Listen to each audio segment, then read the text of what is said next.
Primeira Carta aos Coríntios, capítulo 1.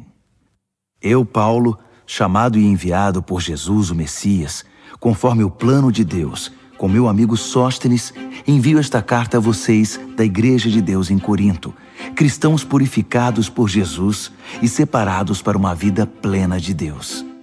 Incluo nesta saudação todos os que invocam Jesus, onde quer que vivam. Ele é o Senhor deles, assim como nosso. Que todos os dons e benefícios que vêm de Deus, nosso Pai, e do Senhor Jesus Cristo, sejam de vocês. Toda vez que penso em vocês, e o faço com frequência, agradeço a Deus pela vida que levam, com livre acesso a Ele concedido por Jesus.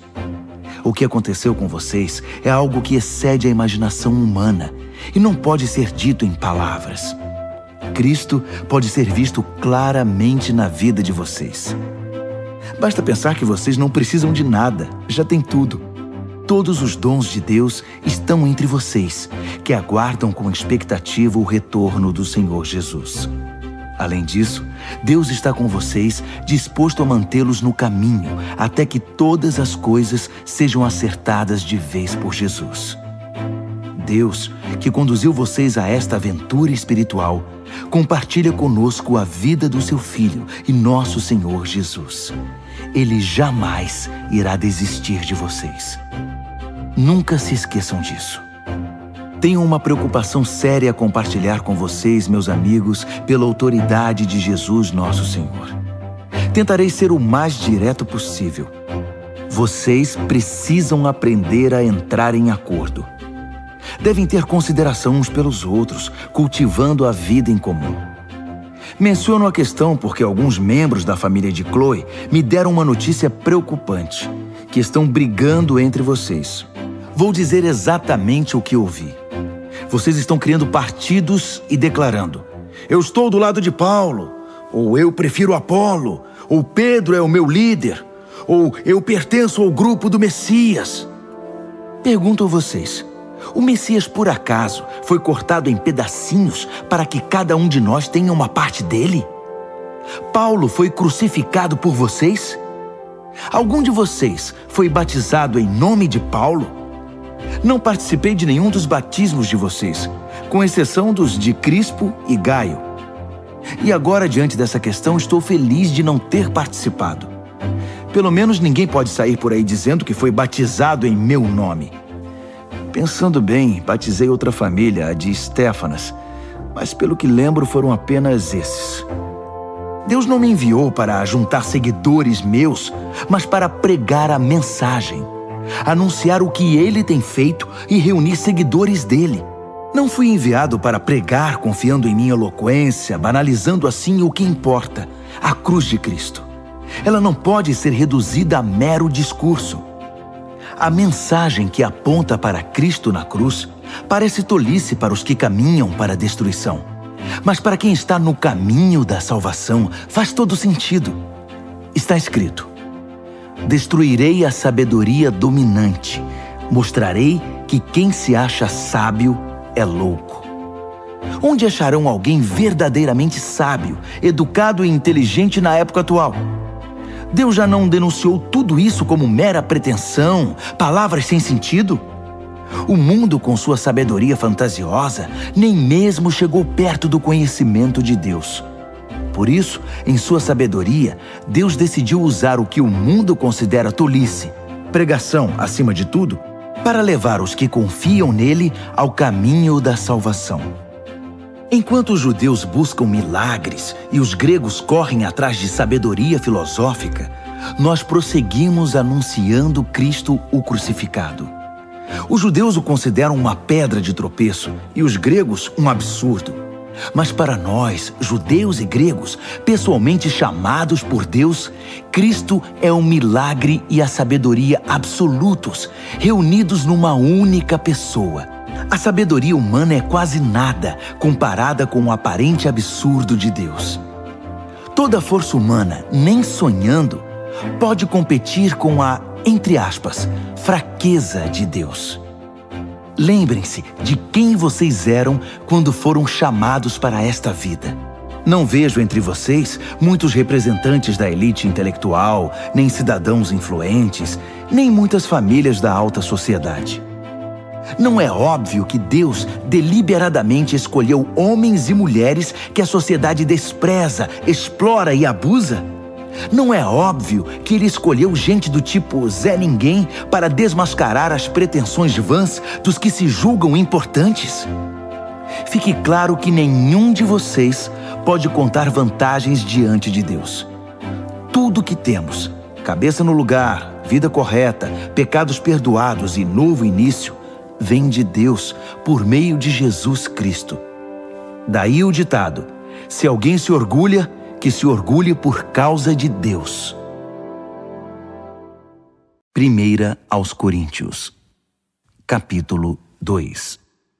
Amigos, vocês devem estar lembrados da primeira vez em que os visitei para deixá-los a par da grande jogada de Deus. Na ocasião, não tentei impressionar ninguém com discursos sofisticados ou com argumentos filosóficos. Decidi apresentar primeiro Jesus e quem Ele é, de maneira pura e simples. Depois, falei de Jesus e do que Ele fez, o Jesus crucificado. Não estava certo sobre como apresentar o tema. Sentia-me despreparado. Se querem saber a verdade, eu estava morrendo de medo. Assim, nada do que eu disse deve ter impressionado vocês. Mas mesmo assim, a mensagem cumpriu seu propósito. O Espírito e o poder de Deus fizeram isso, o que deixa claro que a vida de fé que possuem é uma resposta ao poder de Deus, não o resultado de técnicas de manipulação mental ou emocional. A verdade é que temos sabedoria para compartilhar desde que vocês estejam espiritualmente firmes. Não se trata de sabedoria popular, propagada por supostos especialistas, que estarão obsoletas em um ano. A sabedoria de Deus é algo misterioso, que encerra a profundidade de seus propósitos. Nada tem de vaga e superficial. Ela não é uma nova mensagem, é a mais antiga. O que Deus determinou como forma de produzir o melhor dele em nós, muito antes que entrássemos em cena. Os sábios do nosso tempo não têm ideia do que seja esse plano eterno. Do contrário, não teriam matado numa cruz o Senhor da vida designada por Deus. Por isso, temos este texto das Escrituras: ninguém jamais viu ou ouviu algo parecido. Nunca se imaginou algo semelhante, mas é o que Deus tem preparado para aqueles que o amam. Mas vocês o têm visto e ouvido porque Deus, por intermédio do seu Espírito, o revelou a vocês. O Espírito, não satisfeito em mover-se na superfície, mergulha até as profundezas de Deus e traz à tona o que Deus planejou. Quem conhece o seu pensamento, a não ser você mesmo? O mesmo ocorre com Deus. Ele não só sabe o que está pensando, mas também nos permite sabê-lo. Deus tudo nos revela sobre os dons da vida e da salvação que nos concedeu. Não precisamos dos palpites nem das opiniões do mundo. Não aprendemos isso nos livros nem na escola. Aprendemos de Deus, que nos ensinou pessoalmente por meio de Jesus, e o transmitimos a vocês em primeira mão. Quem não é espiritual não pode receber os dons do Espírito de Deus, não tem essa capacidade. Os dons de Deus lhe parecem tolice. Só o espiritual pode reconhecer o Espírito de Deus e o espírito humano em plena comunhão. Espiritualmente vivos, temos acesso a tudo que o Espírito de Deus está fazendo. Assim, não podemos ser julgados pelos críticos que não são espirituais. A pergunta de Isaías: existe alguém que conheça o Espírito de Deus, alguém que saiba o que ele está fazendo? Foi respondida: Cristo sabe, e nós temos o Espírito de Cristo. Primeira Carta aos Coríntios, capítulo 3. No entanto, amigos, sinto-me frustrado pela maneira nada espiritual com que vocês lidam uns com os outros e com Deus. Vocês estão agindo como bebês em relação a Cristo. Parece que só sabem mamar. Pois bem, vou amamentá-los, visto que não sabem se alimentar sozinhos. Quando vocês se apegam a algo apenas por se sentirem bem ou para dar impressão de que são importantes, não são muito diferentes de um bebê de colo, que só fica contente quando tudo lhe agrada.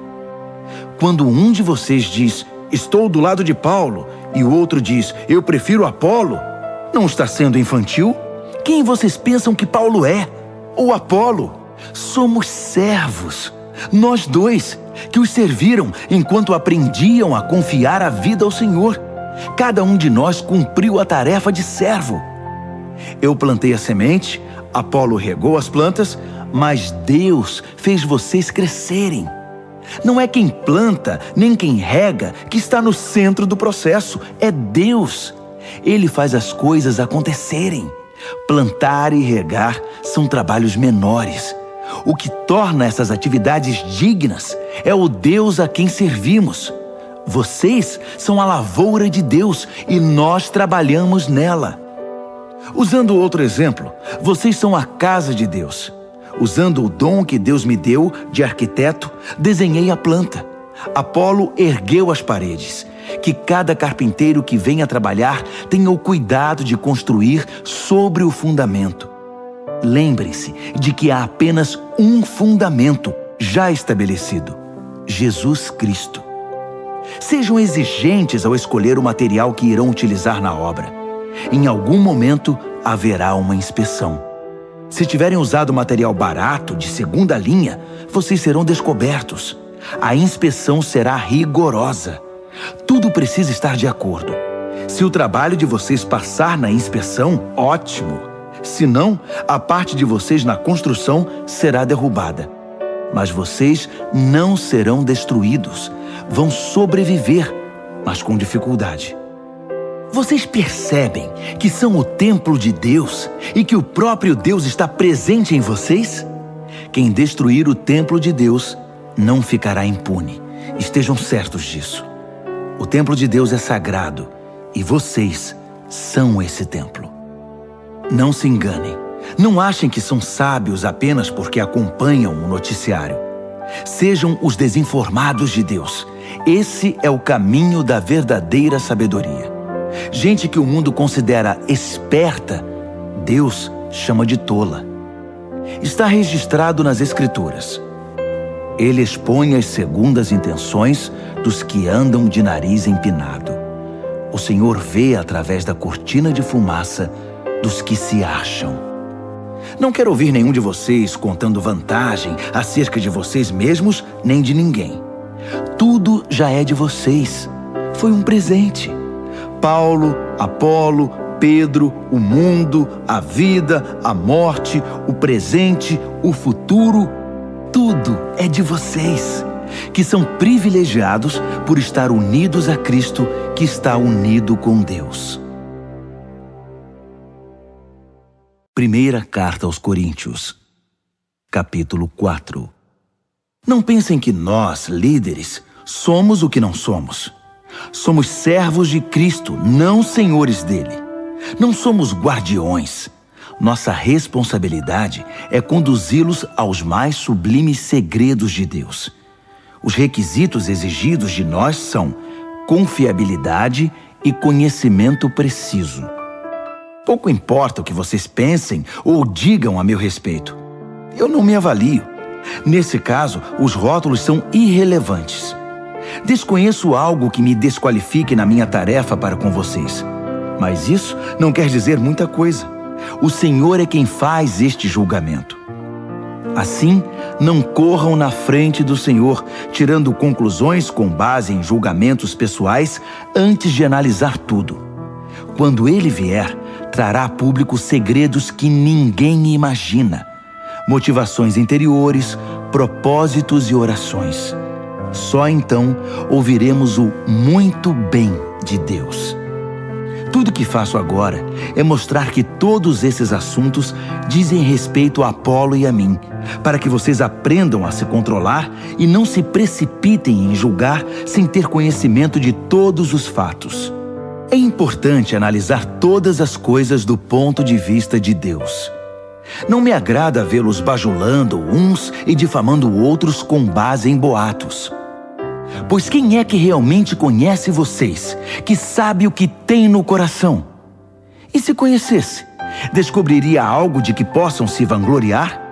Não são dons de Deus tudo o que vocês têm e são? Por que então tantos rótulos e disputas? Vocês já têm tudo de que precisam. Têm mais acesso a Deus do que podem imaginar. Deixando de lado Apolo e a mim, vocês estão no topo do mundo, pelo menos no mundo de Deus. E nós estamos lá com vocês. O que vejo é que nós, que temos a mensagem, fomos colocados por Deus num palco, mas ninguém quer comprar o ingresso. Somos como um acidente na rua para o qual o mundo olha quando passa. Somos os desajustados do Messias. Vocês podem estar seguros, mas nós vivemos em meio a fragilidades e incertezas. Vocês podem ser bem considerados pelos outros, mas nós somos maltratados muitas vezes. Na maior parte do tempo, não temos o suficiente para comer. Usamos roupas remendadas, portas nos são fechadas na cara e aceitamos os piores empregos para ganhar a vida, sempre com muito esforço. Quando nos ofendem, dizemos, Deus o abençoe. Quando espalham fofocas sobre nós, reagimos com uma palavra boa. Somos tratados como lixo, como restos de comida. E a situação não vai melhorar. Não estou escrevendo para brigar, nem para criar algum desconforto. Escrevo como um pai, meus filhos. Amo vocês e quero que sejam adultos, não crianças mimadas. Há muita gente que não vê a hora de apontar o dedo para o que vocês têm feito de errado.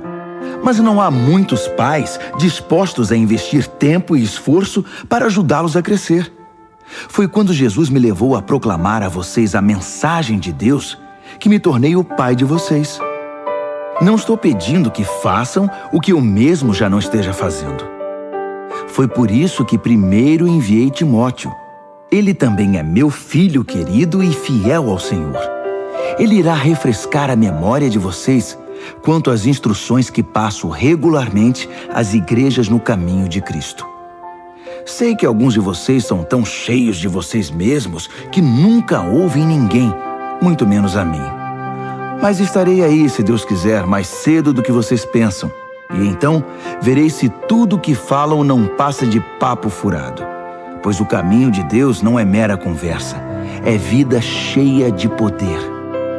Então, como devo me preparar para esse encontro? Como quem disciplina com severidade, que os obriga a cumprir seu dever? Ou como bom amigo e conselheiro? Vocês decidem. 1 aos Coríntios, capítulo 5. Também fiquei sabendo de um caso escandaloso entre vocês que não seria tolerado nem fora da igreja. Um dos membros está dormindo com a madrasta. E vocês ainda se sentem tão superiores, tão satisfeitos com vocês mesmos, que isso nem os incomoda. Não acham que deveriam estar tristes, de joelhos, derramando lágrimas? Ninguém pensou que tal conduta precisava ser denunciada e corrigida? Vou dizer o que eu teria feito. Ainda que esteja longe, é como se eu estivesse aí com vocês, porque sei perfeitamente o que está acontecendo e digo que está errado. Vocês não podem apenas ficar olhando e esperar que tudo se resolva.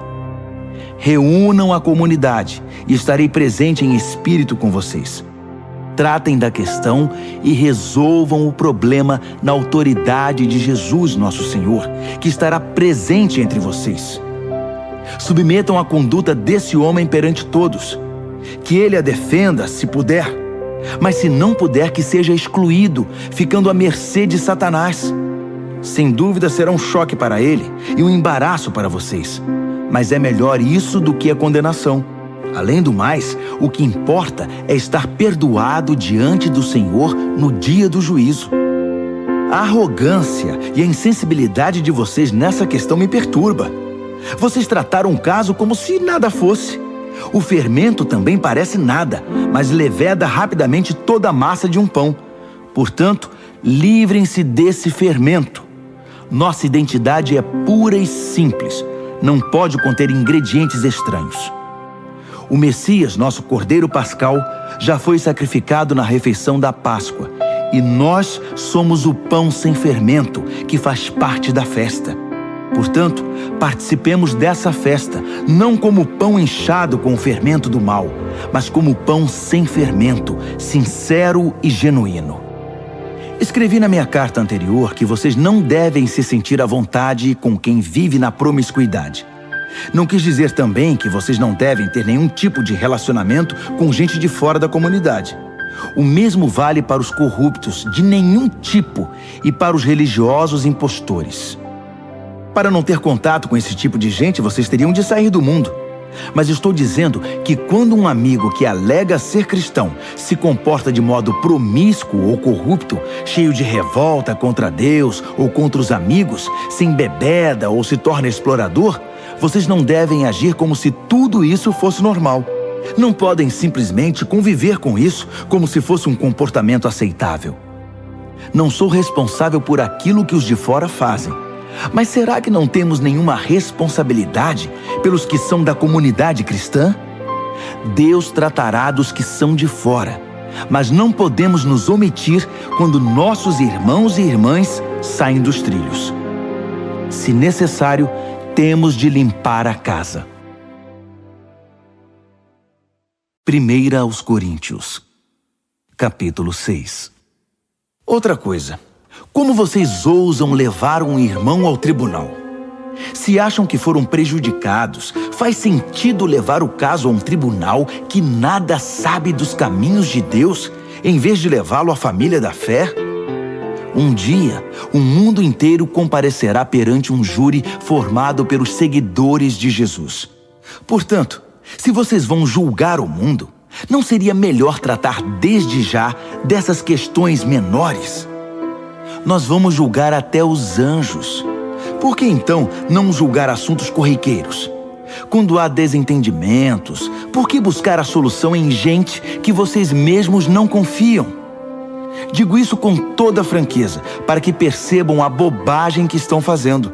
Será possível que não há ninguém sensato entre vocês que possa tomar decisões justas quando surgem disputas e desentendimentos?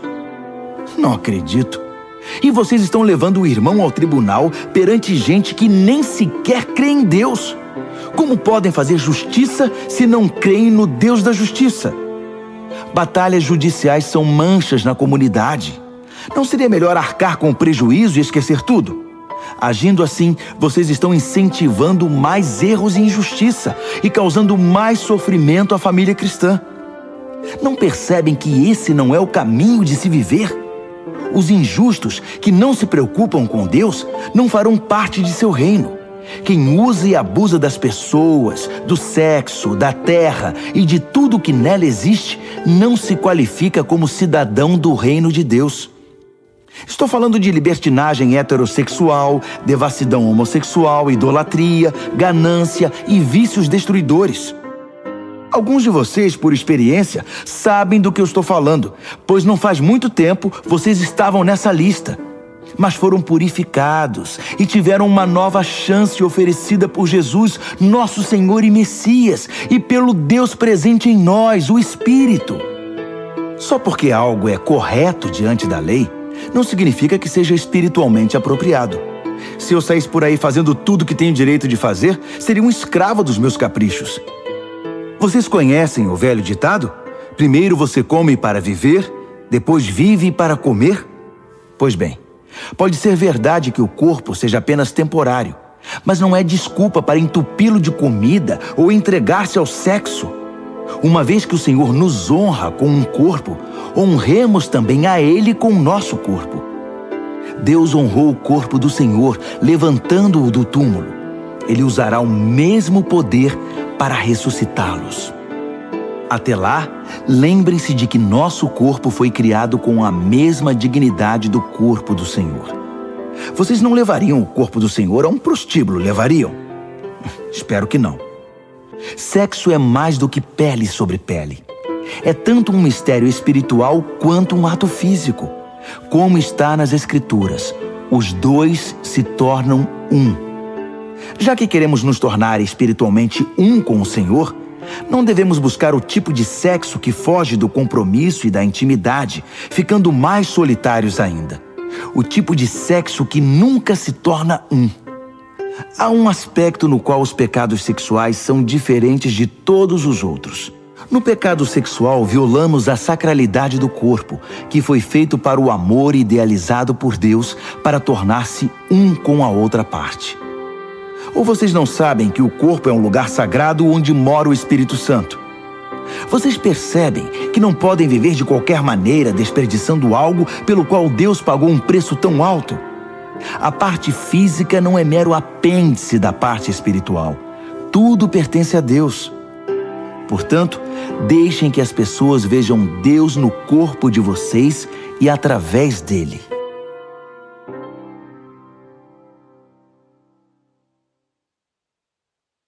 Primeira Carta aos Coríntios, capítulo 7. Passemos agora às perguntas que vocês fazem na carta que me enviaram. Primeira, é bom ter relações sexuais? Sem dúvida, mas de maneira certa. É bom estar casado, tanto para o homem quanto para a mulher. Os impulsos sexuais são fortes, mas o casamento é forte o bastante para contê-los, permitindo uma vida sexual equilibrada e plena num mundo de desordem sexual. O leito matrimonial deve ser marcado por mutualidade. O marido procurando satisfazer a esposa procurando satisfazer o marido. O casamento não é um espaço para brigar por direitos. O casamento é uma decisão de servir a outra parte na cama ou fora dela.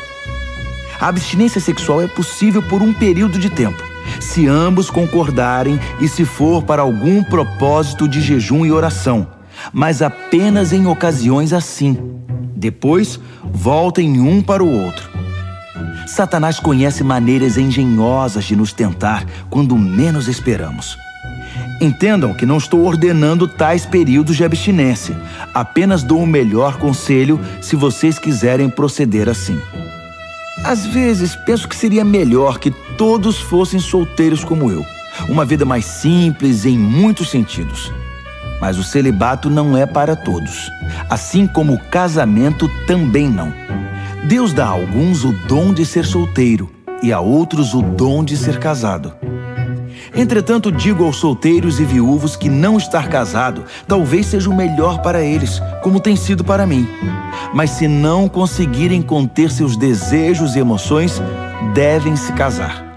As dificuldades do casamento são de longe preferíveis à vida do solteiro sexualmente tentado. Se você está casado, continue casado. Ordem do Senhor, não minha. Se a esposa abandonar o marido, ela deve permanecer solteira ou então voltar atrás e se acertar com ele. E o marido não tem o direito de se livrar da esposa. Para os casamentos mistos, cristão casado com não cristão, não temos mandamento explícito da parte do Senhor. Mas vocês devem fazer o seguinte: se você é um homem casado com uma mulher que não é cristã, mas que mesmo assim deseja viver com você, continue com ela. Se você é uma mulher casada com um homem que não é cristão, mas que deseja viver com você, continue com ele. O marido descrente participa em certa medida da santidade da esposa, e a esposa descrente de igual maneira participa da santidade do marido. De outro modo, os filhos seriam deixados de fora, mas eles também estão incluídos nos propósitos espirituais de Deus. No entanto, se o cônjuge descrente vai embora, deixe que vá. Não seja desesperadamente dependente. Deus nos chamou para viver bem da maneira mais pacífica possível. Você, esposa, não tem como saber se o seu modo de agir pode trazer seu marido de volta, não apenas para você, mas para Deus. Marido, você não tem como saber se o seu modo de agir pode trazer sua esposa de volta não apenas para você, mas para Deus. Não alimente o desejo de estar em outro lugar ou com outra pessoa. Você está agora no lugar que Deus preparou para você. Viva, obedeça, ame e creia nesta situação. É Deus, não sua situação conjugal, que define sua vida. Não pensem que estou sendo mais duro com vocês do que com outras igrejas. Dou o mesmo conselho a todas elas. Você era judeu quando Deus o chamou? Não desfaça sua condição. Você era não judeu no tempo do seu chamado? Não tente se tornar judeu. Ser judeu não é o mais importante. O que importa é obedecer ao chamado de Deus e seguir seus mandamentos. Continue como você estava quando Deus o chamou. Você era escravo? Escravidão não é obstáculo para crer. Não quero dizer que você esteja impedido de sair. Se você tiver uma chance de obter a liberdade, vá em frente. Estou apenas tentando dizer que com seu novo Senhor você vai experimentar uma liberdade maravilhosa, inimaginável. Mas se você era livre quando Cristo chamou, irá experimentar como é maravilhoso tornar-se escravo de Deus, o que é igualmente inimaginável. Todos vocês, escravos e livres, um dia foram reféns de uma sociedade pecaminosa. Mas um valor imenso foi pago pelo resgate de vocês. Agora que estão livres dos velhos vícios, não voltem a ser ou fazer o que o mundo pede a vocês. Amigos, permaneçam na condição em que foram chamados por Deus. Ele está com vocês. Permaneçam firmes com Ele do lado. O Senhor não deu orientações explícitas para as virgens, mas como sou muito experiente na misericórdia do Senhor e sempre fiel, confiem no meu conselho.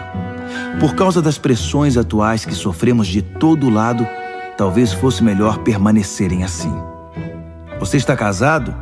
Permaneça casado. Não está casado? Não se case. Mas se vier a se casar, não comete pecado. O que estou dizendo é que quando você se casa, assume um peso a mais, numa época já estressante demais. Eu queria poupá-los disso.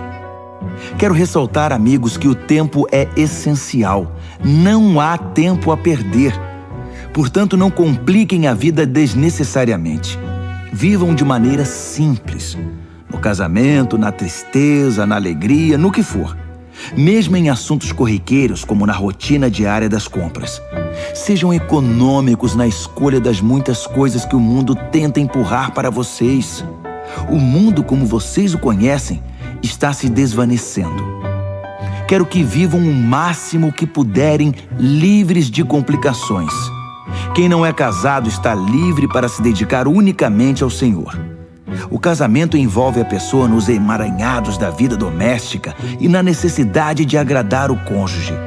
Essas demandas exigem quase toda a atenção. O tempo e a energia que os casados gastam no cuidado mútuo podem ser utilizados para Deus por quem não é casado. Estou tentando facilitar as coisas, não torná-las mais difíceis. Tudo que desejo é que vocês sejam capazes de desenvolver um modo de vida no qual possam se dedicar ao Senhor sem distrações. Se um homem tem uma amiga a quem é leal, mas não tem intenção de se casar, decidido a servir a Deus como solteiro e depois muda de ideia e decide casar-se com ela, ele deve ir em frente e se casar, não é pecado. O casamento não está um degrau abaixo do celibato, como alguns dizem.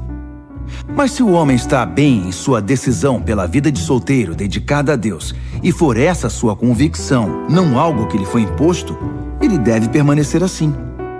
O casamento é espiritual e moralmente correto, e não é de modo algum inferior ao celibato, embora, como já disse, por causa dos tempos em que vivemos, tenham razões pastorais para encorajar o celibato. A esposa deve permanecer com o marido enquanto ele viver. Se ele morrer, ela está livre para se casar com quem quiser. É claro que deve casar-se com um cristão e ter a bênção do Senhor. Mas por enquanto, vocês sabem que penso que ela fará melhor se não se casar outra vez. O Senhor, na minha opinião, está de pleno acordo com esse conselho.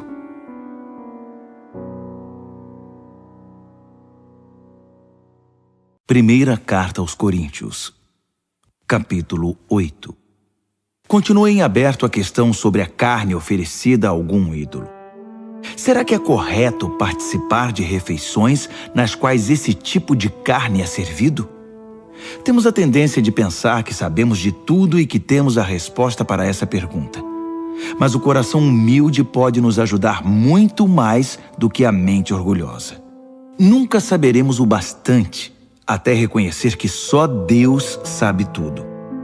Alguns dizem, acertadamente, que os ídolos não existem de verdade, que não há nada neles, que não há outro Deus a não ser nosso único Deus e que não importa quantos desses chamados deuses sejam invocados e cultuados, eles nada acrescentam à nossa vida, exceto alguma história fantasiosa.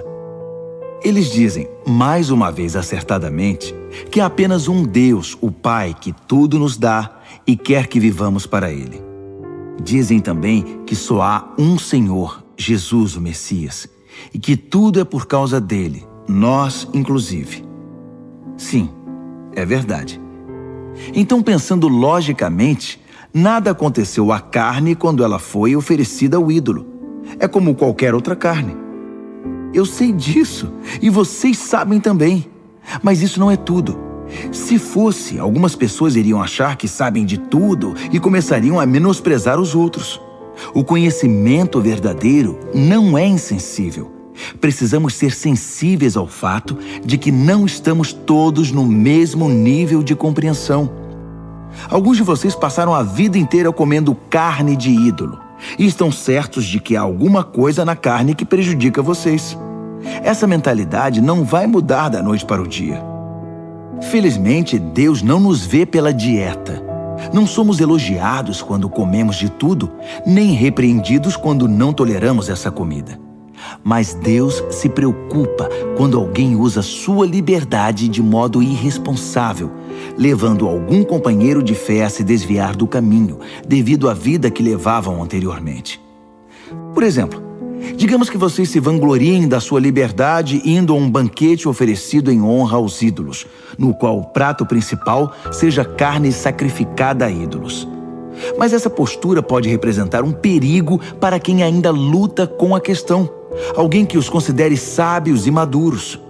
O perigo é que ele ficará terrivelmente confuso, sem saber mais o que é certo e errado. Cristo deu a vida por essa pessoa. Seria pedir demais que desistissem de ir ao banquete por causa dela? Porque, como vocês dizem, não faria nenhuma diferença. Mas fará diferença se vocês ferirem um irmão, com o risco de condená-lo à ruína eterna. Quando vocês ferem seu irmão, estão ferindo Cristo. Um banquete aqui e ali não vale o preço de uma dessas pessoas frágeis na fé. Assim, se sua participação no jantar com carne de ídolo significar o desvio de algum irmão, é melhor ficar em casa. 1 Coríntios, capítulo 9. Não me digam que não tenho autoridade para escrever deste modo. Não acham que devo sentir-me perfeitamente livre para fazê-lo? Não recebi esta tarefa? Não fui chamado para esta obra no encontro face a face com Jesus, nosso Senhor? Vocês não são provas do que tenho feito para o Senhor? Ainda que ninguém mais admita a legitimidade do meu chamado, vocês não podem negá-lo, pois meu trabalho com vocês é a prova viva da minha autoridade. Não tenho medo dos críticos.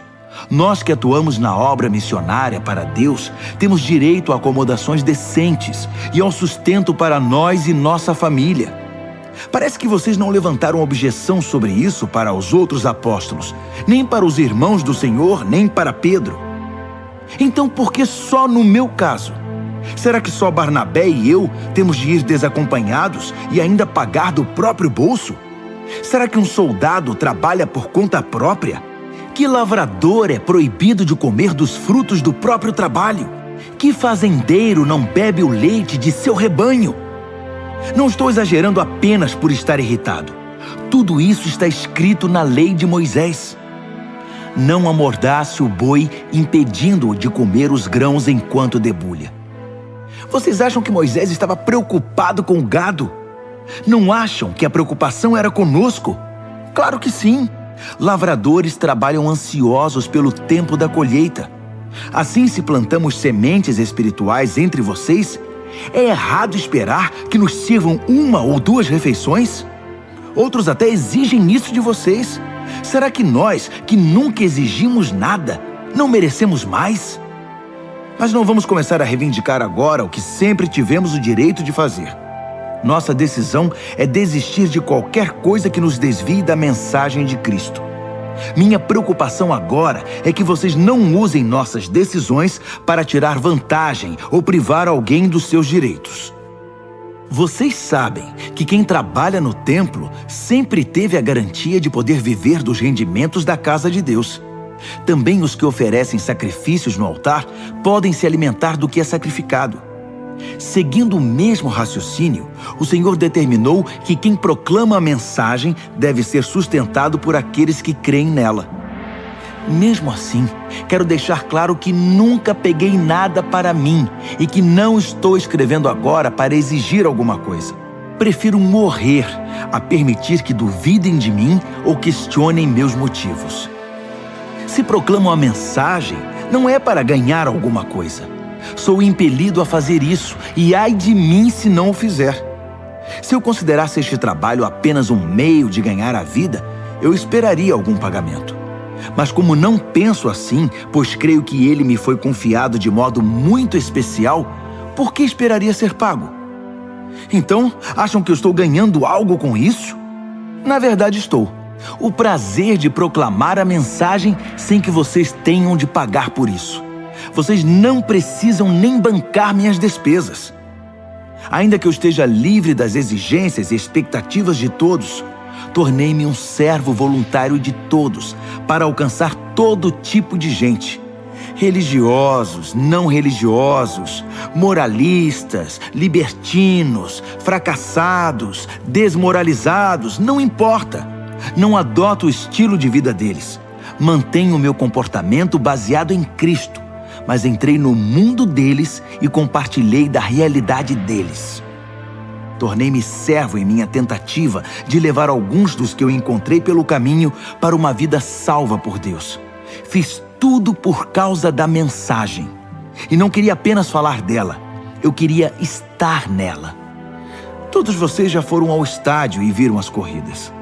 Vários atletas correm, mas apenas um vence. Correr para vencer. É para isso que os bons atletas treinam duro. Eles fazem isso por uma medalha de ouro, que perde o brilho e o valor. Mas vocês estão atrás da medalha que nunca envelhecerá. Não sei sobre vocês, mas eu estou correndo a toda velocidade rumo à linha de chegada. Estou dando tudo de mim. Nada de pegar leve. Estou alerta e preparado. Não vou ser apanhado dormindo no ponto. Depois de mostrar o caminho para os outros, nem posso pensar que eu poderia perder. 1 Coríntios, capítulo 10. Amigos, lembrem-se da nossa história e aprendam. Nossos antepassados foram todos guiados por uma nuvem e conduzidos milagrosamente através do mar. Eles passaram através das águas, num batismo como o nosso, enquanto Moisés os levava da morte e da escravidão para a vida de salvação. Todos comeram e beberam a mesma comida e bebida, providenciadas diariamente por Deus. Eles beberam da rocha, uma fonte de Deus, que os acompanhava por onde fossem. E a rocha era Cristo. Mas experimentar as maravilhas e graças de Deus não pareceu significar muito, porque muitos deles foram vencidos pela tentação no terrível deserto, e Deus não ficou satisfeito. O mesmo pode acontecer conosco. Precisamos estar atentos para nunca sermos apanhados trilhando um caminho próprio, como eles fizeram. Não podemos fazer a religião virar um circo, como eles fizeram. Primeiro festejaram, depois dançaram. Não podemos cair na promiscuidade. Eles pagaram caro por isso. Lembrem-se, nada menos de 23 mil mortes num só dia. Não cometam o erro de pensar que Cristo deve nos servir. Nós é que o servimos. Eles fizeram isso e Deus enviou-lhes cobras venenosas. Devemos tomar cuidado para não incentivar a reclamação. Foi ela que os destruiu. Esses incidentes são sinais de alerta da nossa história, escritos para que não venhamos a repetir os erros deles. Historicamente, vivemos situações semelhantes. Eles no início e nós no fim. E podemos confundir tudo, assim como eles. Não sejam tão ingênuos e autoconfiantes. Vocês não são diferentes. Podem fracassar tão facilmente como qualquer um. Nada de confiar em vocês mesmos. Isso é inútil. Mantenham a confiança em Deus. Nenhuma tentação, nenhum teste que surge no caminho de vocês é maior que o enfrentado por outros. Tudo o que vocês precisam lembrar é que Deus não deixará que fracassem. Ele nunca permitirá que sejam pressionados além do limite, mas estará sempre com vocês para ajudá-los a vencer a tentação. Portanto, prezados amigos, quando virem alguém reduzindo Deus a algo que possam usar ou controlar como um ídolo, afastem-se dessa pessoa o mais rápido que puderem. Reconheço que estou me dirigindo a cristãos maduros. Tirem suas conclusões. Quando bebemos o cálice da bênção, não estamos participando do sangue da própria vida de Cristo? E não ocorre o mesmo com o pão que partimos e comemos?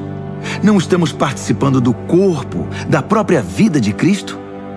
Por haver um pão, é que apesar de muitos, nos tornamos um. Cristo não está dividido em nós. Em vez disso, nós nos tornamos um nele. Não reduzimos Cristo ao que somos. Ele nos eleva ao que Ele é. É o que aconteceu no antigo Israel. Os que comeram os sacrifícios oferecidos no altar de Deus participaram da ação de Deus no altar. Percebem a diferença? Sacrifícios oferecidos a ídolos são oferecidos a nada, pois o ídolo não é nada, ou pior do que nada, um demônio. Não quero que vocês se tornem parte de algo que os diminua. E vocês não podem estar em dois caminhos, participando do banquete do Senhor num dia e festejando com demônios no outro.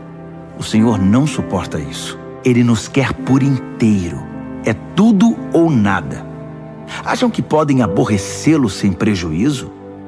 Analisando a situação por certo ângulo, vocês poderiam dizer: tudo está certo. Por causa da imensa generosidade e da graça de Deus, não precisamos dissecar nossos atos para saber se serão aprovados. Mas a questão não é apenas confirmar se está certo. Queremos viver bem, mas nosso objetivo principal deve ser ajudar os outros a viver bem. Se partirem desse princípio, o bom senso os conduzirá pelo resto do caminho. Comam qualquer coisa vendida no açougue. Não é preciso encarar tudo como um teste de idolatria. A terra, afinal de contas, é de Deus, e tudo que há nela. Esse tudo inclui todo tipo de carne. Se um descrente o convida para jantar e você deseja ir, não recuse o convite. Aproveite e coma de tudo que for oferecido. Seria falta de educação e de espiritualidade investigar na hora a pureza de cada prato. Mas se ele disser que a comida foi sacrificada a um Deus, você deve recusar. Ainda que isso seja indiferente para você, não é para ele. E você não vai querer deixá-lo confuso a respeito da sua fé. Mas com exceção de casos como esses, não vou ficar pisando em ovos, preocupado com o que gente de mente fechada pode dizer. Tenho toda a liberdade, pois conheço muito bem o que nosso Senhor nos ensinou. Se como o que me oferecem, agradecido a Deus pelo que está na mesa, deveria eu me preocupar com o que alguém vai dizer? Dei graças a Deus pela comida, Ele a abençoou e ponto final. Assim, façam suas refeições com prazer, sem se preocupar com o que alguém possa dizer, pois vocês estão comendo para a glória de Deus acima de tudo, não para agradar a essas pessoas. Façam tudo desse modo, de todo o coração e com liberdade, para a glória de Deus. Ao mesmo tempo, não se esqueçam de agir com misericórdia. Evitem pisar no calo dos que não têm liberdade como vocês. Tenho feito o que posso para levar em consideração os sentimentos dos outros. Espero que vocês façam o mesmo.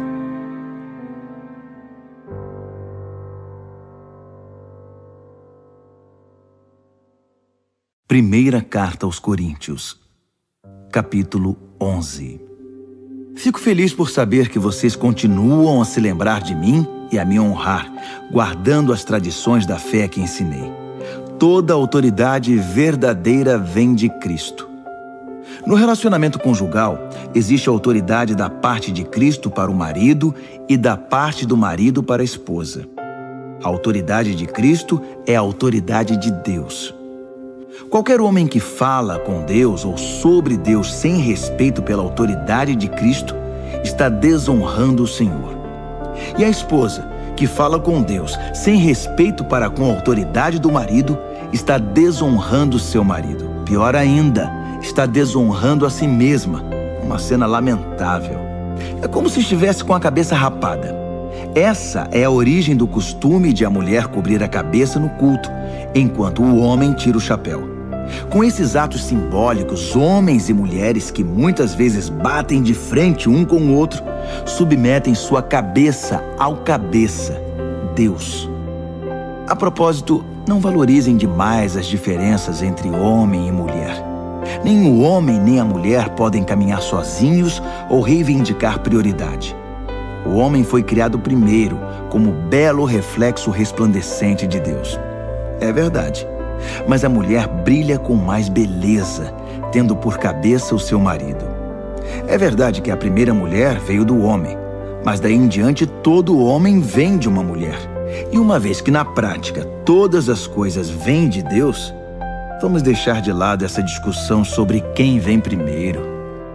Vocês não concordam que fica bem uma mulher com seu belo cabelo orar a Deus em adoração? Isso nos lembra a atitude dos anjos. Também não fica bem um homem orar a Deus com a cabeça coberta em reverência, mostrando submissão? Não há um belo simbolismo natural aqui? Todavia, espero que não fiquem debatendo sobre isso. Todas as igrejas de Deus veem a questão dessa maneira. Não quero que vocês sejam exceção. Quanto ao próximo item, não estou satisfeito. Soube que quando vocês se reúnem, o pior em vocês aparece, não o melhor. Para começar, temos as divisões, pois vocês competem e se criticam mutuamente. Estou relutante em crer nisso, mas entendo o que se passa. O que posso dizer é que todas essas diferenças trarão à luz a verdade e a confirmarão. Descobri também que vocês levam suas divisões para o culto. Vocês se reúnem, mas em vez de comer da mesa do Senhor, trazem comida aos montes e comem feito animais. Alguns ficam de fora e vão para casa com fome, enquanto outros precisam ser carregados, pois ficam bêbados demais para andar. Não posso acreditar. Vocês não têm casa para comer e beber? Por que profanar a igreja de Deus? Por que humilhar os pobres?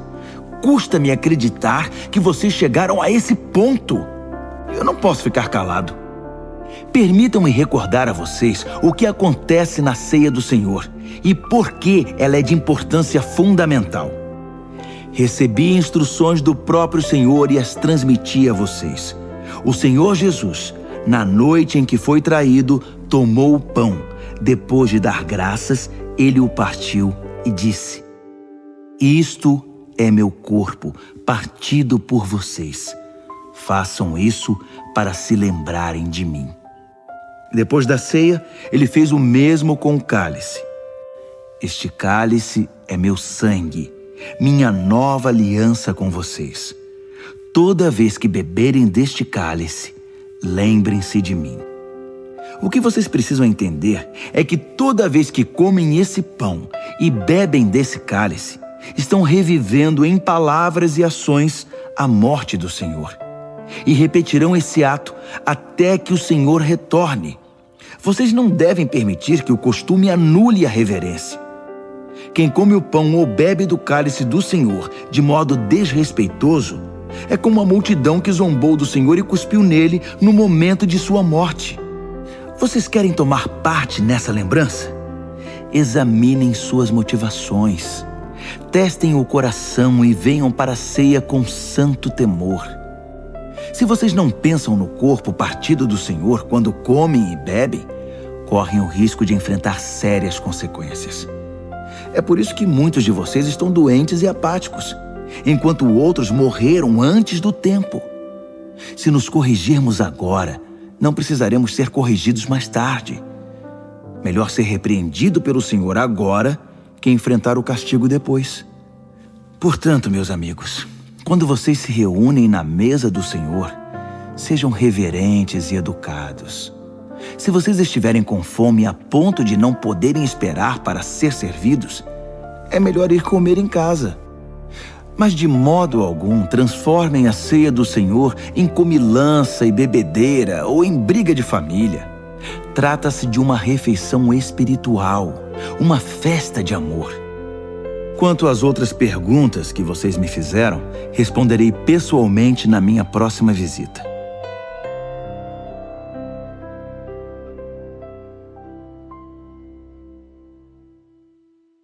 Primeira Carta aos Coríntios, capítulo 12. Quero agora falar sobre as várias maneiras pelas quais o Espírito de Deus se manifesta em nossa vida. O tema é complexo e quase sempre mal compreendido, mas vocês precisam ser informados. Vocês se lembram de como eram quando não conheciam Deus, mudando de um Deus falso para outro, sem saber o que estavam fazendo, apenas imitando o que todos faziam? Na vida cristã é diferente. Deus quer que usemos a inteligência.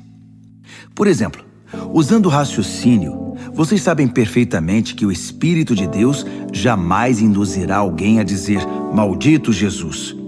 E ninguém deseja dizer "Jesus é Senhor" sem o discernimento do Espírito Santo. Os dons variados de Deus são distribuídos por toda parte, mas todos têm origem no Espírito de Deus. Os variados ministérios são desenvolvidos em toda parte, mas todos têm origem no Espírito de Deus. As variadas expressões do poder de Deus se manifestam em toda parte, mas o mesmo Deus está por trás de tudo. A cada cristão é dado algo a fazer, que mostre como Deus é. Todos ganham, todos são beneficiados. Todo tipo de dom é distribuído pelo Espírito para todo tipo de pessoa. A variedade é maravilhosa. Conselho sábio, entendimento claro, confiança sincera, cura dos enfermos, milagres, proclamação da palavra, discernimento de espíritos, línguas, interpretação de línguas. Todos esses dons têm uma origem comum, mas são distribuídos um a um pelo Espírito de Deus. Ele decide quem recebe o que e quando.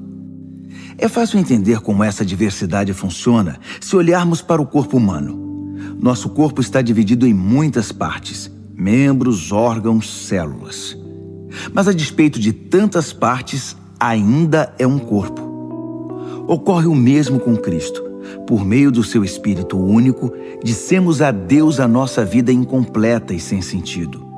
Costumávamos tomar decisões de forma independente, mas agora vivemos uma vida plena e integrada, em que Ele tem a palavra final em tudo. É o que proclamamos em palavra e ação quando fomos batizados. Cada um de nós é agora uma parte de seu corpo ressuscitado, renovado e sustentado por uma fonte, seu Espírito, da qual todos nós bebemos.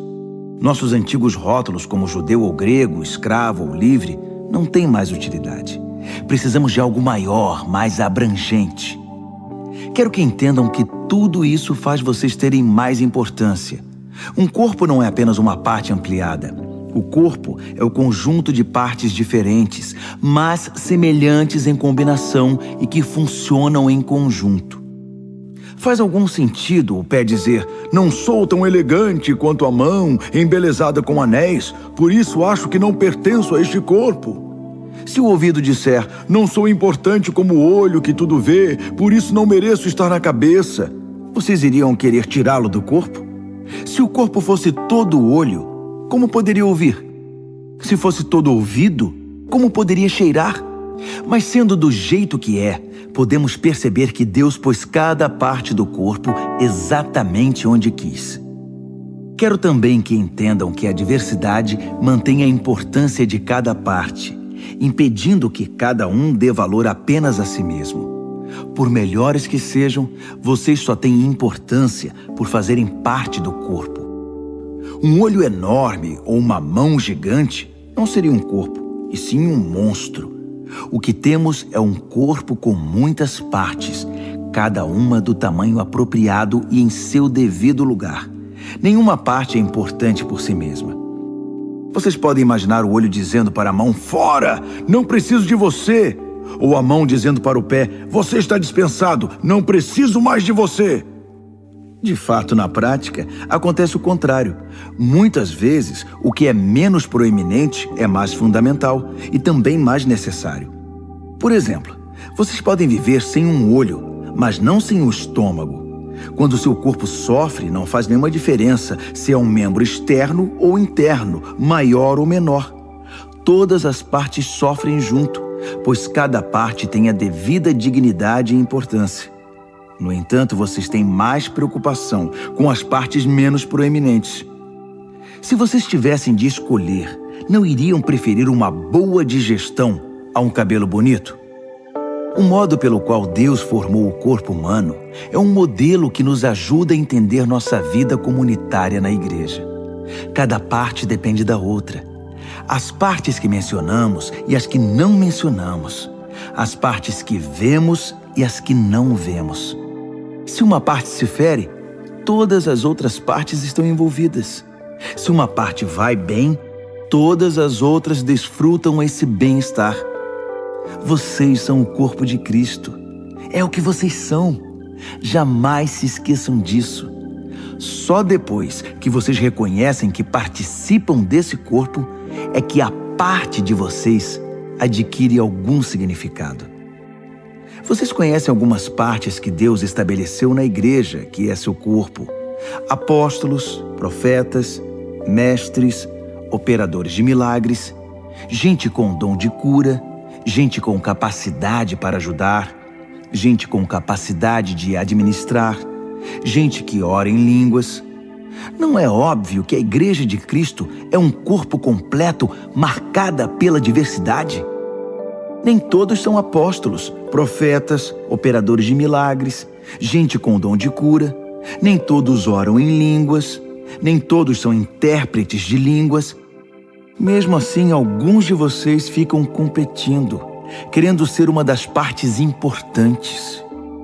Mas agora quero apresentar a vocês um caminho muito melhor.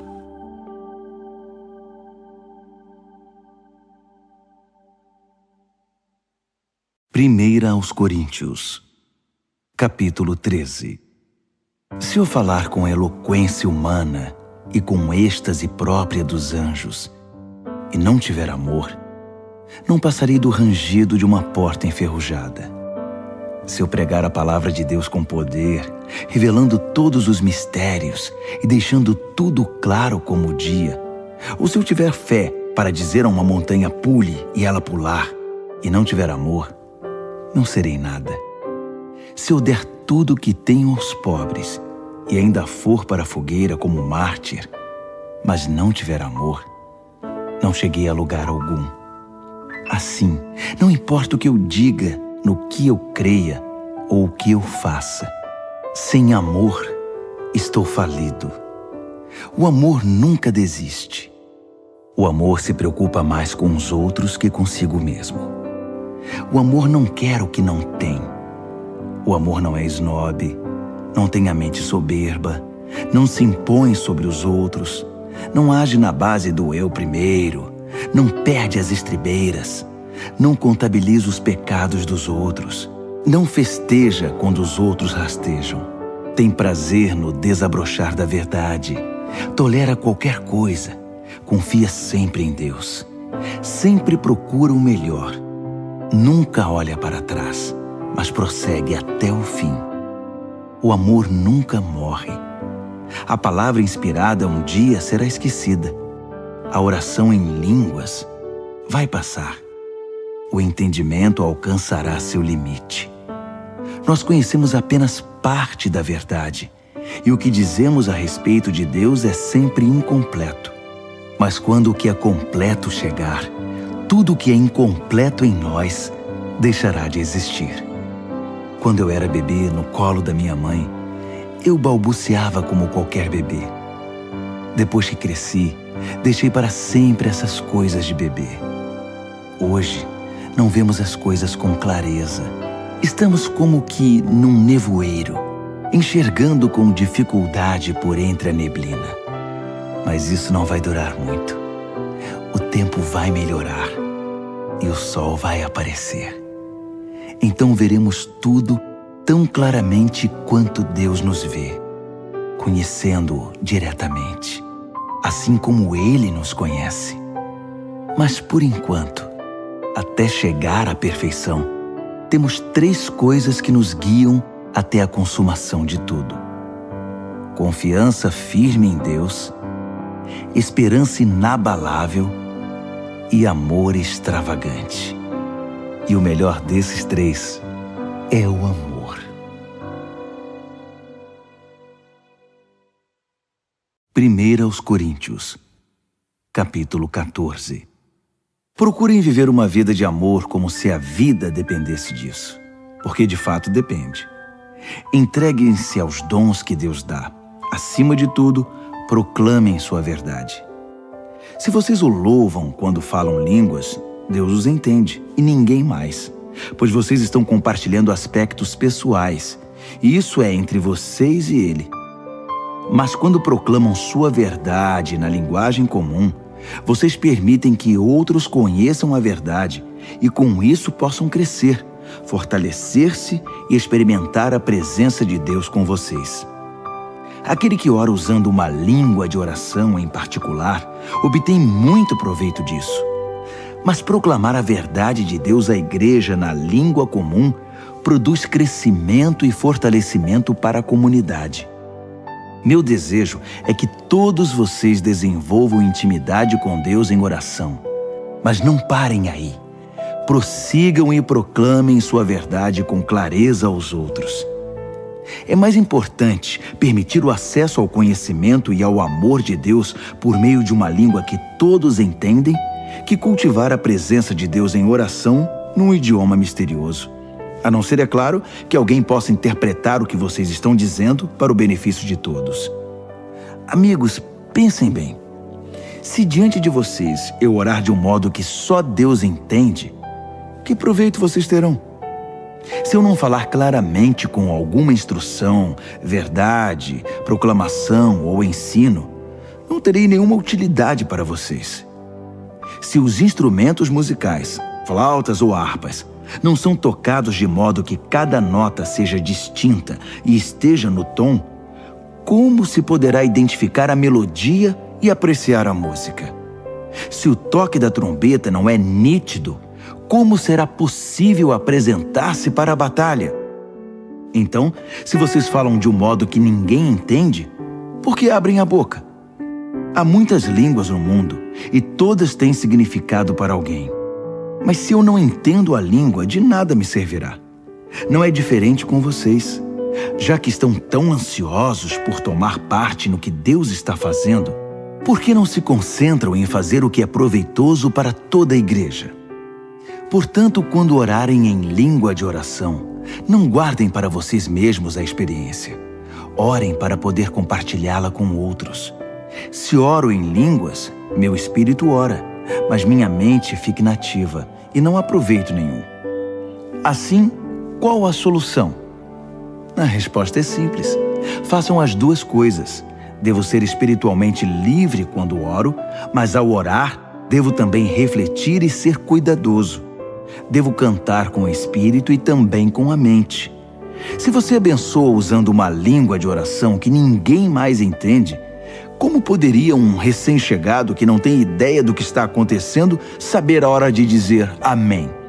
Sua bênção pode ter alguma beleza, mas você deixou de fora quem não entende. Sou grato a Deus pelo dom que nos concedeu de orar e louvar em línguas. Esse dom nos permite desfrutar uma intimidade maravilhosa com Ele. Eu participo disso tanto quanto vocês, ou até mais. Só que quando estou com a igreja reunida para o culto, prefiro dizer 5 palavras que todos entendem a dizer 10.000 que não façam nenhum sentido para os ouvintes. Para ser franco, eu estou impaciente com a infantilidade de vocês. Quanto tempo vai demorar para que cresçam e usem a cabeça como adultos? Tudo bem quando há uma falta de familiaridade infantil com o mal. Nesse caso, tudo de que precisamos é um simples não. No entanto, para dizer sim a alguma coisa, se exige algo mais. Só uma inteligência madura e bem exercitada poderá salvá-los de cair na ingenuidade. Dizem as Escrituras: em idiomas estranhos e pela boca de estrangeiros vou pregar a este povo, mas eles não vão ouvir nem acreditar. Assim, aonde esse falar em línguas que ninguém entende levará vocês? Isso não ajuda os cristãos e deixa os descrentes ainda mais confusos. Mas também é certo que essas línguas falam diretamente ao coração dos cristãos, sem alcançar os descrentes. Se a igreja estiver reunida e alguns descrentes estiverem ali quando vocês começarem a orar em línguas, dizendo coisas sem sentido para eles, pensarão que vocês perderam o juízo e sairão dali o mais rápido que puderem. Mas se houver descrentes num culto em que a verdade de Deus é transmitida com clareza, as palavras compreensíveis irão tocar o coração deles. E logo estarão ajoelhados diante de Deus, reconhecendo que Ele está no meio de vocês. Assim, quero que façam o seguinte: quando se reunirem no culto, cada um de vocês esteja preparado para fazer o que for proveito para todos. Cantar um hino, ensinar uma lição, contar uma história, fazer uma oração, interpretar línguas. Se forem feitas orações em línguas, que sejam no máximo 2 ou 3, mas apenas se estiver presente alguém que possa interpretar o que estão dizendo. Se não houver, que isso fique entre vocês e Deus. E que não haja mais de 2 ou 3 pessoas falando por culto, e os demais ouçam e guardem tudo no coração. Cada um por sua vez faça a sua parte, sem que ninguém assuma o controle. Assim, cada pessoa que falar tem a chance de dizer algo especial da parte de Deus, e vocês irão aprender uns com os outros. Se escolherem falar, são também responsáveis pelo modo e pelo momento de falar. Quando adoramos da maneira certa, não há confusão. Deus nos conduz à harmonia. Isso vale para todas as igrejas. As mulheres não devem interromper o culto falando quando deveriam estar ouvindo, nem fazer perguntas que poderiam ser feitas aos maridos em casa. Quanto a isso, o livro da lei de Deus orienta nossos procedimentos. As mulheres não têm licença para usar o momento de culto em conversas desnecessárias. Vocês, homens e mulheres, acham que são os grandes ungidos do Senhor que definem o certo e o errado? Pensam que tudo gira em torno de vocês? Se alguém acha que tem alguma palavra da parte de Deus, ou se sente inspirado a fazer alguma coisa, preste muita atenção ao que escrevi, pois essas são orientações do Senhor. Se vocês não as seguirem, não serão usados por Deus. 3 conselhos resumem tudo o que falei. Quando transmitirem a verdade de Deus, falem de todo o coração. Se alguém estiver orando em línguas que vocês não entendem, não lhe digam como deve orar. Façam tudo de maneira cortês e organizada em todas as situações. 1 Coríntios, capítulo 15. Amigos, permitam-me repassar a mensagem com vocês mais uma vez. A mensagem que proclamei foi recebida por vocês. Nela vocês permanecem firmes e por ela foram salvos. Entendo que a fé que possuem é verdadeira, não um interesse passageiro, e que nela estão firmes de verdade. A primeira coisa que fiz foi apresentar a vocês de coração a mensagem que recebi. O Messias morreu pelos nossos pecados, exatamente como dizem as Escrituras. Foi sepultado e se levantou da morte no terceiro dia. Mais uma vez, exatamente como dizem as Escrituras. Falei a vocês que ele apareceu vivo a Pedro, depois aos seus seguidores mais próximos e mais tarde a mais de 500 seguidores ao mesmo tempo. Muitos deles estão por aí, ainda que alguns já tenham morrido. Depois, ele passou um tempo com Tiago e com o restante dos que chamou para falar em seu nome. E, finalmente, apareceu vivo a mim. Faz todo sentido que eu viesse por último, pois nem mereço ser incluído no grupo original, como vocês bem sabem, já que passei anos perseguindo a Igreja de Deus. Mas a mim foi concedida a graça bondosa de Deus. E a ela devo tudo que sou. Não posso permitir que sua graça seja desperdiçada. Não trabalhei mais que qualquer um dos outros, embora os resultados não tenham dependido de mim, mas sim de Deus que me deu sua graça. Então não faz diferença se vocês ouviram a mensagem de mim ou de outro. Nós falamos a verdade de Deus e vocês a receberam e creram. Agora quero fazer uma pergunta difícil, mas importante.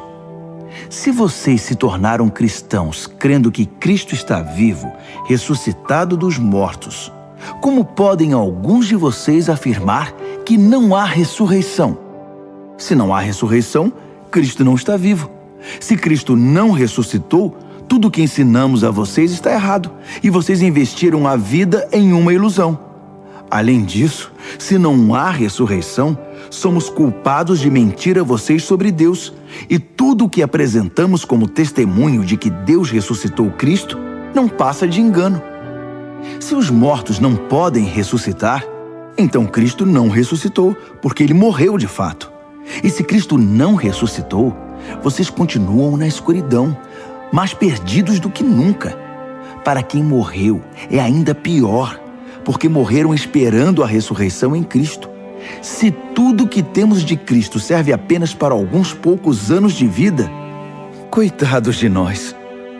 Mas a verdade é que Cristo ressuscitou, sendo o primeiro de muitos que voltarão à vida. Há aqui um paralelo importante a ser ressaltado. No princípio, a morte nos alcançou por causa de um homem, mas agora a ressurreição dos mortos também nos alcança por causa de outro homem. Todos morrem em Adão e todos tornam a viver em Cristo. Mas temos de esperar nossa vez. Cristo é o primeiro. Depois, os que estarão com ele em sua vinda, a grande consumação. Nessa ocasião, depois de ter conquistado plena vitória, ele entregará o reino ao Pai. Ele não desistirá até vencer o último inimigo. E o último inimigo é a morte. Como disse o salmista, ele os venceu a todos e os pisoteou. É claro que isso não inclui o próprio Deus, porque quando tudo finalmente estiver sob o domínio de Deus, o Filho virá, ocupando o seu devido lugar. E o domínio de Deus alcançará sua plenitude, um final perfeito. Como entender que alguns de vocês se ofereceram para ser batizados em favor dos mortos? Se não existe ressurreição, para que este batismo? Não é uma contradição? E por que devo eu continuar arriscando a vida de forma tão perigosa? Encaro a morte praticamente todos os dias.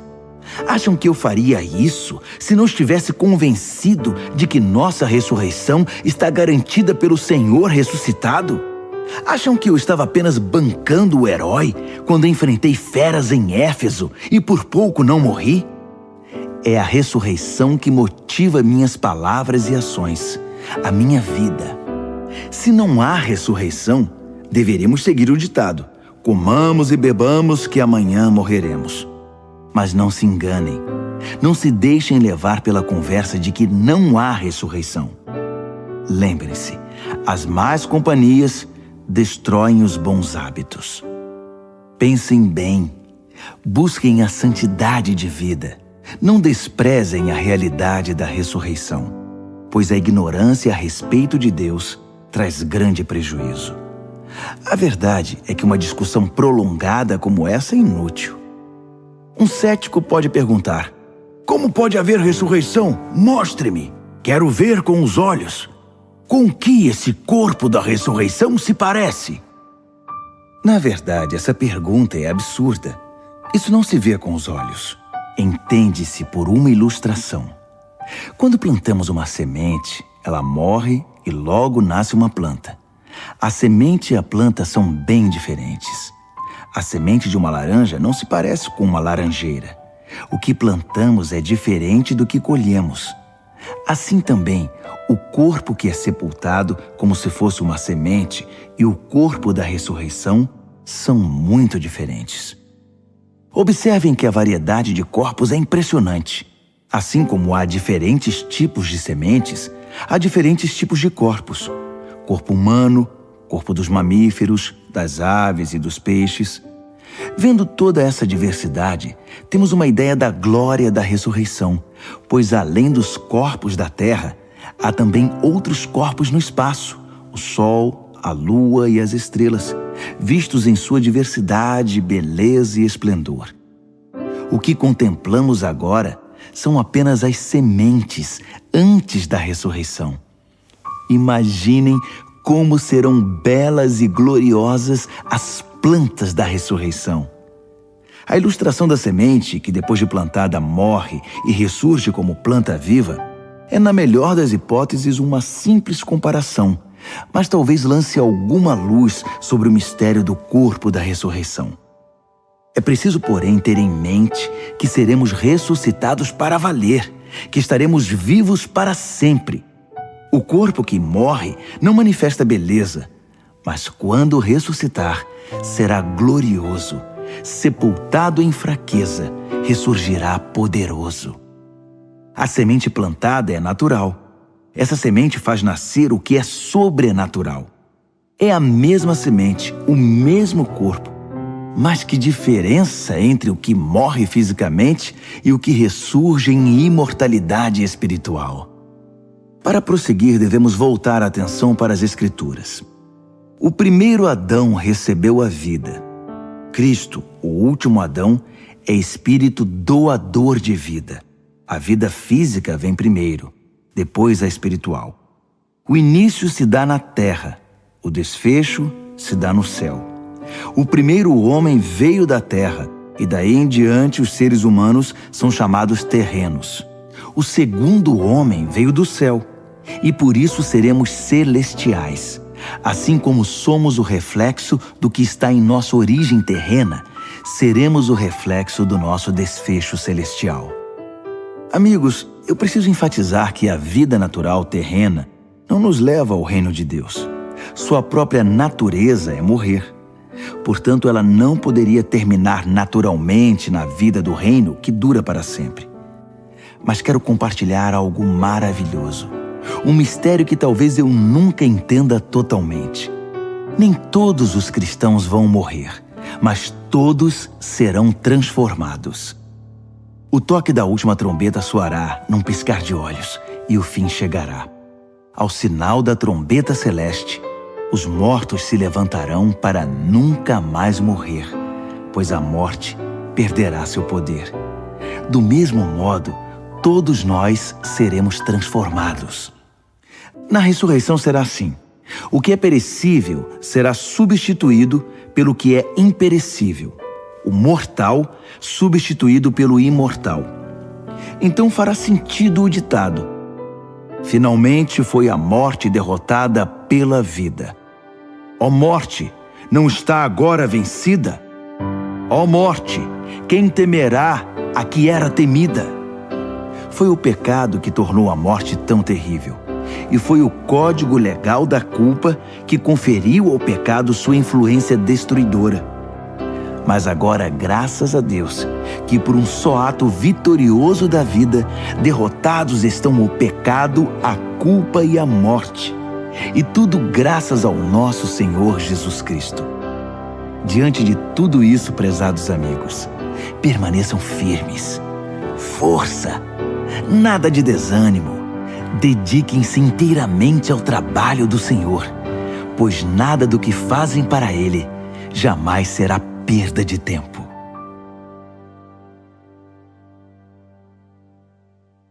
Primeira aos Coríntios, capítulo 16. No caso da oferta que está sendo arrecadada para ajudar os cristãos pobres, dou a vocês as mesmas instruções que dei às igrejas da Galácia. Todo domingo, cada um traga a sua oferta. Sejam generosos. Guardem o que for recolhido para que, quando eu chegar, tudo esteja pronto e eu não precise fazer nenhum apelo. Depois da minha chegada, escreverei cartas de recomendação aos responsáveis pela entrega da oferta em Jerusalém. Se acharem melhor que eu vá junto, ficarei feliz em viajar com eles. Planejo visitar vocês depois de passar pelo norte da Grécia. Não pretendo ficar muito tempo lá, mas pode ser que eu fique com vocês até passar o inverno. Talvez possam me ajudar quando eu partir para a próxima missão. Não quero visitá-los apenas de passagem. Meu desejo é demorar um bom tempo, se o Senhor quiser. Por enquanto, permaneço aqui em Éfeso. Uma grande porta de trabalho se abriu aqui, apesar da oposição. Se Timóteo aparecer, cuidem bem dele. Façam que ele se sinta em casa. Como eu, ele é incansável no trabalho do Senhor.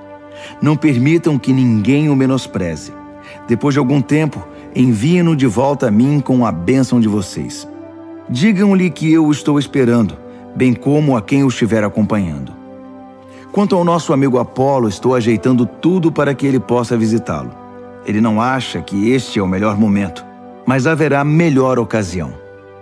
Fiquem de olhos abertos, sejam firmes na fé, compartilhem o que receberam, sejam corajosos e sempre ajam com amor. Gostaria de pedir um favor. Deem atenção especial à família de Estéfanas. Como sabem, eles foram os primeiros convertidos na Grécia e sempre se dedicaram a servir os cristãos. Quero que honrem e cuidem de gente assim, companheiros e trabalhadores que tanto nos ajudam e inspiram. Quero que saibam como estou feliz por ter Estéfanas, Fortunato e Acaico comigo. Eles me suprem a falta que vocês fazem e renovaram minhas forças, mantendo-me em contato com vocês. Valorizem gente como eles. As igrejas aqui na província da Ásia enviam saudações. Áquila, Priscila e a igreja que se reúne na casa deles enviam saudações. Todos os amigos aqui enviam saudações. Transmitam as saudações com abraços santos. E eu, Paulo, de próprio punho, envio meus cumprimentos. Se alguém não ama o Senhor, perderá a bênção. Aguardem a vinda do Senhor. Por sua graça, o Senhor Jesus está sempre de braços abertos para vocês. E eu amo todos vocês no Messias, em Jesus. Amém.